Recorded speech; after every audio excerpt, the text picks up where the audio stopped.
আমার কাছে আরো ফটো আছে, এটাও দিন।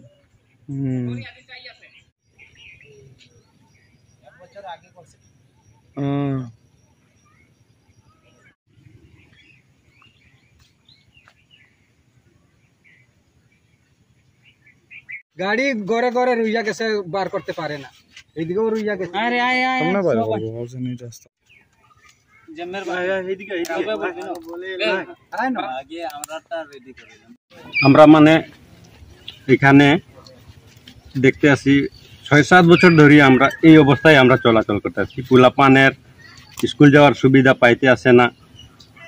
একটা রুগী যদি থাকে গ্রামে তেহরে ফট করে আমরা বাইর করতাম পারতে আসি না।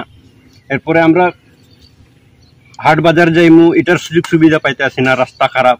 এরপরে মানুষ রাস্তার সাইডেও আবার যেটা মাটি ঢালা হয়েছিল এটাও কাটিয়া উঠিয়া ছোট করে লইতে আছে, রাস্তা ঠিক হইতে আছে না কয়া।